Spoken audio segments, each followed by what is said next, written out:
Welcome to the Frisco Podcast. I'm your host, Scott Ellis, and today we are joined by Jared Patterson, another Frisco resident who is running for the Texas House District 106. Jared, welcome to the show. Thank you. Thank you for having me. Good to have you here. Thanks for coming down to join us today. Yes, sir. So you are running for the Texas House. The election is coming up in about 3 weeks from the day we're recording this, so that's probably only going to be a week or so away from when people are listening that it's time to go vote. Sure. So let's talk a little bit about you. Tell us about your background and what made you decide to run.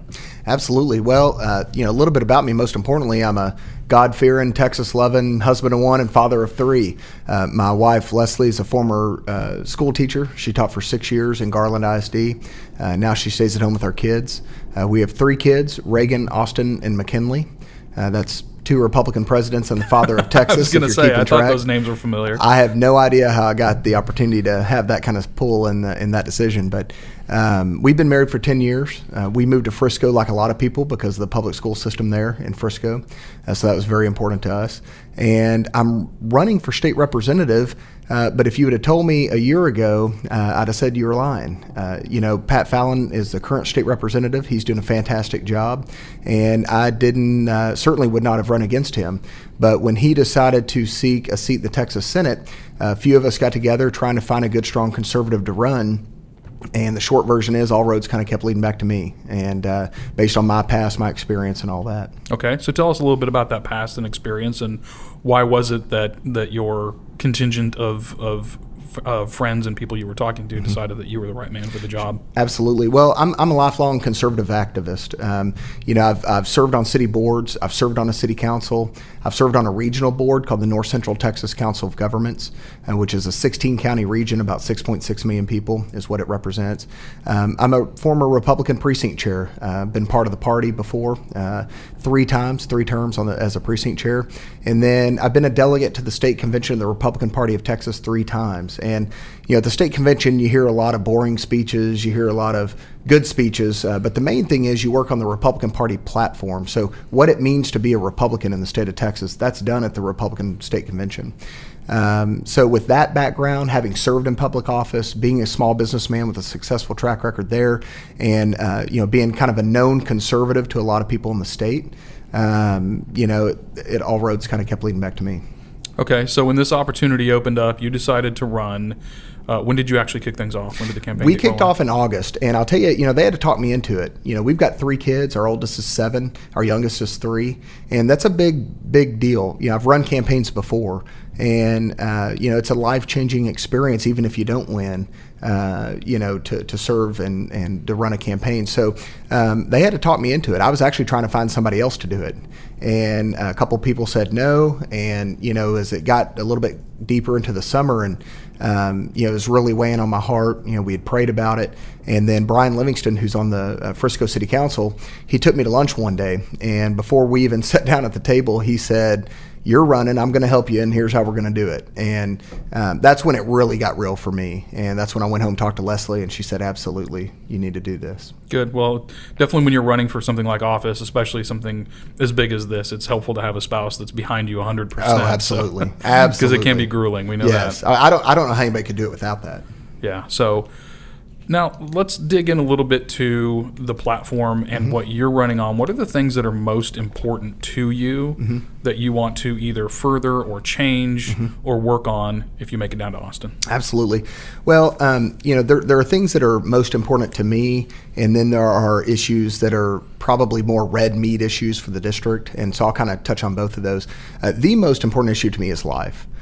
So every session I want to try to advance the ball on the life issue. My biggest contributor is Texas Right to Life. I'm 100% pro-life. I believe that life begins at conception and ends at natural death, and that man shouldn't interfere in that. And so that's the biggest issue. But is that the biggest issue that people are talking to me at the doors? No, not really.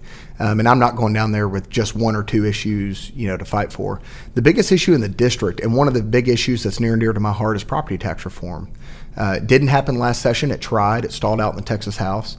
But property tax reform is something that we've got to get done. Since 1997, property taxes have gone up in Texas 195%. 195% in the last 20 years. It's just unsustainable. So we've got to do something about that. The governor came out with a plan, said a 2.5% cap on property taxes. I don't know that that's going to pass, but it sure makes 4% look more palatable, and that was the push last session. But a couple of other things on that. Number one, the end to unfunded mandates down to our local governments. When I served on the Saxe City Council, it was from 2009 to 2013. Terrible economic times. And not only that, but the citizens of my city in 2006 had passed a bond that was 2 times the size of our city budget. So we're facing a big tax increase related to the bond debt that the citizens had passed, and terrible economic conditions. So we're combing through the budget. We're trying to find every dollar. We're literally counting the number of library books that we're going to buy for the library. I mean, that's how deep we're into the budget. At the same time, we had to fund thousands of dollars to replace perfectly good road signs to meet the state's new reflectivity standards. That is an unfunded mandate, and those things have got to go, and that affects your property taxes. So if we can find a reasonable cap for property tax increases, if we can end unfunded mandates and do some of those things, then we can start to have an effect. But the biggest effect on property taxes has to be school finance. That's the biggest issue. That's the biggest portion of the property tax payments that you pay. And so that's the biggest piece of the pie that we've got to address next session. Yeah, and that's something that comes up in conversations with us a lot, especially as we're having other people on the podcast for whatever election happens to be happening right now. So let's dive a little bit deeper into that one, because I know that's a hot button for almost everybody in Frisco. Where are we on the property taxes and funding schools, and then where do you want to see that go? Well, let's start at the end game first, and I want to see us end our reliance on property taxes in general. A lot of the conservative movement is saying we want to eliminate all property taxes. Well, sign me up, but how are we going to fund the government, right? I mean, You've got to have roads, you've got to have infrastructure, you've got to have schools. But there are some things that we can do to start chipping away at it. My opponent's thrown out some numbers that are erroneous on saying certain percentages that I want to increase taxes and all that. That's just not the case.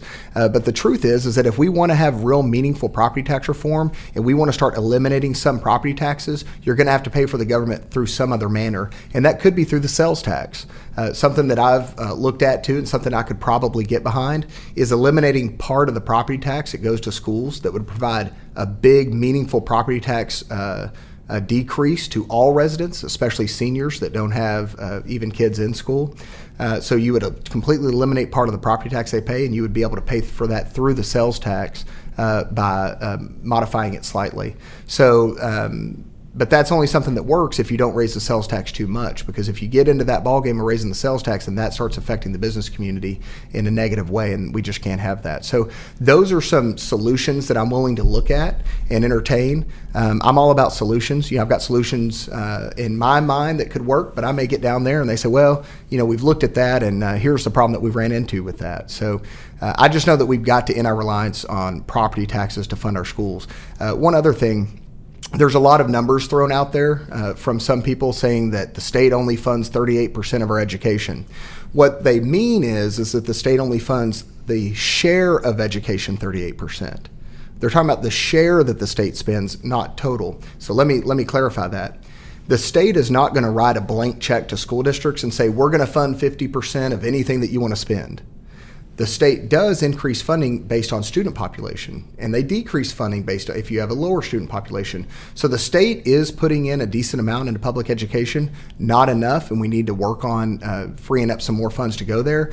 But it's misleading when people tell you that they're only funding 38%, because what they mean is, I want to give a blank check to school boards and let them do whatever they want to do financially, and the state guarantee half of it. And that's just not the way it's going to work. Yeah, I can't imagine how that would work. So what exactly is that 38%? 38% of what? I guess I'm not quite following. 38%. So your schools are funded through a combination of state funds and property taxes. And Frisco's running into a big train coming in the next few years. We're not yet a Robin Hood district. There's some misleading information about that. We're not yet a Robin Hood district, but we will be if things don't change in the next few years. And I think it's 2020 or 2021 that we would start sending $20 million to the state of Texas. That's good taxpayer money in Frisco that's collected in Frisco that's going to go to the state and going to fund other school districts in what they call property poor school districts. I grew up in one of those. Whitesboro, Texas received Robin Hood money from the state of Texas. In theory, the program wasn't bad because state constitution requires that we give an equitable education across the board to all students, regardless of where you live, and I support that. But what I don't support is a statewide property tax because it's unconstitutional, and that's essentially what we have with Robin Hood is a statewide property tax. So again, if you're able to remove part of the property tax, utilize the sales tax to fund that, you could eliminate Robin Hood by utilizing that new revenue source through the sales tax. So in theory, the increase in sales tax, however nominal that would be, would stay in the community where that tax was. No, it would be collected at the state level, and sales tax would be then distributed to all. But it's not a statewide property tax, which is unconstitutional. Okay, gotcha. So yeah, I think I'm trying to follow along with all the math here. I can see why this is going to be confusing to a lot of people. It's very confusing. And let me tell you, one of the confusing things about property taxes is that most people don't realize what the effective tax rate is. And unless you've served in a city council, you probably don't know what effective tax rate is. But what the effective tax rate is as your appraisal goes up, then the taxing entity should be lowering the tax rate so that the check that you write is the same every year. If they don't lower it enough, even if they lower the rate, but they don't lower it enough, that's an increase in taxes. That's a tax increase, even if the rate goes down because your appraisal goes up. So one of the other things I want to work on is reforms at the appraisal district. Folks have to fight the appraisal district every single year on what their property's appraised for. And the system's not fair. The folks that run the appraisal boards are not held accountable to anyone. They're not elected officials. And so one of the things I want to do is see reforms made at the appraisal district level as well, because if you attack the appraisal district level and you have an effective cap on the property tax increases, which would trigger an election of the people, then you can really start to make headway on these rapid increases that we're seeing. So right now, if my house increases significantly in value, this may be a mistaken assumption on my part, but the amount of tax that I pay is going to continue to increase. It should not. Okay. It should not. The check that you write every year should be the same amount. If it's not, then they've raised your taxes. Because as the appraisal goes up, the tax rate should come down. And if it doesn't, then they've raised your taxes. Okay. Now, here's the thing about that effective tax rate that we've talked about. That does not consider new growth. So if there's a whole brand new neighborhood that didn't exist last year and exists this year, which happens a lot in Frisco, it sure does. That's not included in the effective tax rate. It's only talking about existing properties that are on the ground. So when they talk about a 4% cap or a 6% cap or a 2.5% cap, that's on existing properties. The city, the county, the school district is already getting new revenue from the new growth that's coming in on top of that percentage increase. Does that make sense? I think so. Okay, it's very complicated and we're in the weeds, but if you want to have real solutions to the problems, you have to dive into the weeds because Absolutely. That's where the details are. Yeah, it's easy to get lost in the math if you don't really know what's going on, and then people make decisions that may not be what we really want to see happen. That's right. So, okay, and the other thing I want to ask you, and then we can move on, is you mentioned the Robin Hood scenario, but Yes. Frisco is not a part of that, so our dollars are not yet being redistributed somewhere else. That's absolutely right. Not yet. Not yet. But it's on pace to be there. I think it's 2020, 2021, somewhere in that neck of the woods. Now, Plano, they pay like $150 or $170 million into the state that does not stay in Plano ISD. So Wow. It's a crazy situation that you can find yourselves in once Frisco gets over that hump and becomes a recapture What is city. that threshold? Well, I don't know the exact dollar amount, and it changes a little bit from year to year because you've got the definition of property rich and property poor. If you drive around Frisco right now, you would assume just by looking around that it's already a property rich district. I mean, median income is extremely high. Home value, the median home value, I think, is over $500,000 now for new homes. So you would already think that we're there, but that number kind of shifts a little bit throughout over time. Yeah, and we have heard stories about people they're feeling the pressure of the increase in home values because they may have bought their homes, I first moved to Frisco in 2004. Yes. And while I'm no longer in that house, I kind of kept an eye on it, and I know that house has gone up like 50-60% in value since then. Right. And so for somebody that was still in that house and was used to that amount of tax that they were paying at that time, if it's increased that much, over the last 10 or 15 years, that's a lot of families are going to feel that. Absolutely. When I'm out knocking on doors and I'm talking to people, the saddest thing that people tell me, I mean, other than, obviously illnesses and things like that, but as it relates to property taxes, the saddest thing that people tell me is, hey, we've lived in Frisco for 10 years and my daughter's a sophomore in high school, and because of the property values going up and the tax increases, we're going to have to move, and my daughter's going to have to make all new friends and go to a brand new high school as a sophomore or junior because we can no longer afford to live here. And that's a pretty sad situation to be in, to force your kid out of a school district because you can no longer afford to live there because the appraisal's gone up so dramatically. Yeah, particularly when you're in such a good school district as we have. Absolutely. Yeah. So, okay, let's move on a little bit. Sure. And beyond taxes, we've talked extensively about that now. Anything else in particular that's important to you or the people that you've been speaking with that you really is close to your heart that you'd like to tackle? Absolutely. So illegal immigration is a quick one that we can talk about. Certainly more of a federal issue.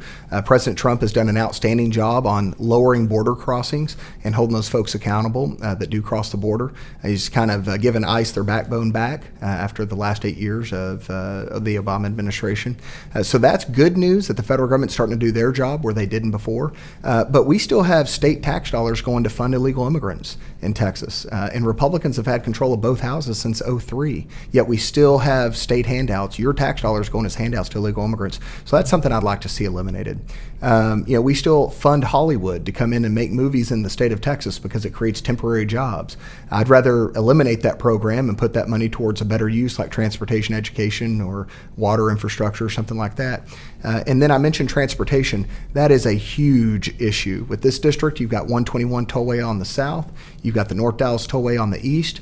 I'm endorsed by a group called Texans for Toll-Free Highways. That's a group that wants to make sure that we are spending our money appropriately when it comes to transportation. You see, we've got all these things that supposedly go to help certain situations in the state of Texas. Like you may have heard the Texas Lottery supports our veterans and our education. Actually, it doesn't. You hear the gas tax goes to fund roads. Well, some of it doesn't.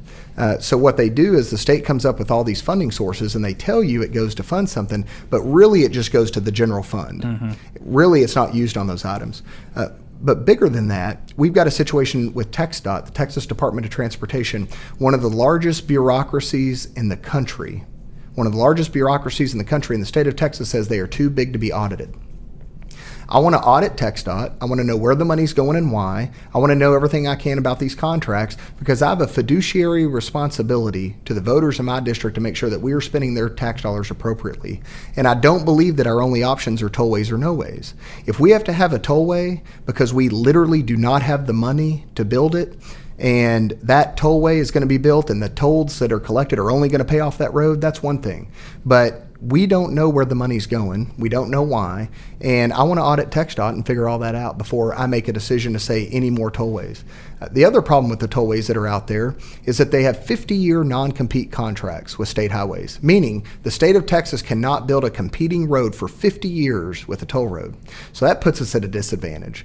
The other thing is there's automatic increases on the tollways every other year. So like we talked about with the appraisal districts, these unelected boards that have such a big impact on your cost of living, unelected boards with the NTTA is the same thing.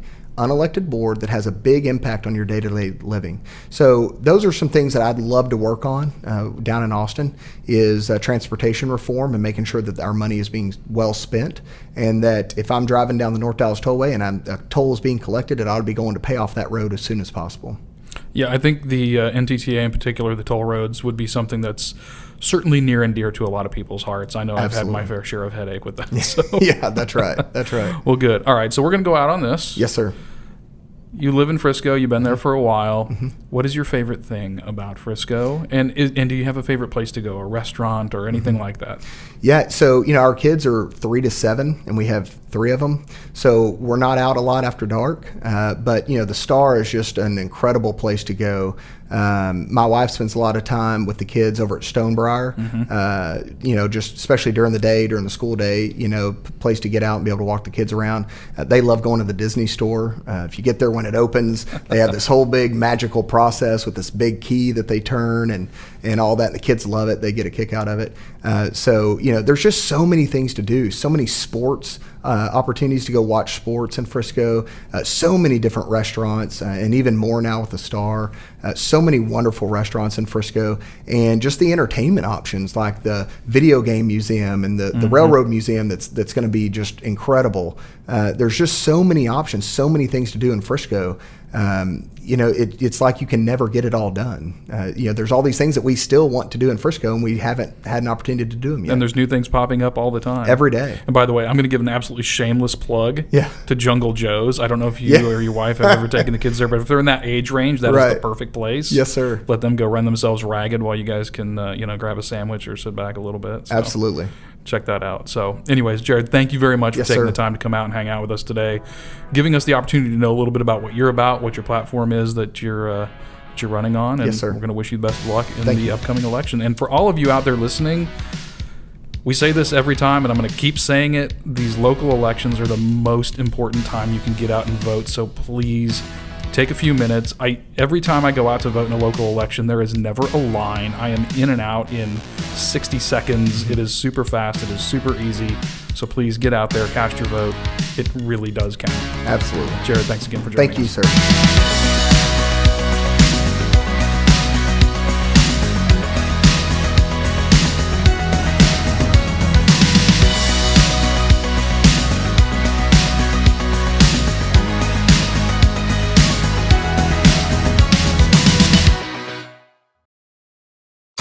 You're listening to RNCN, the digital destination for premium talk radio.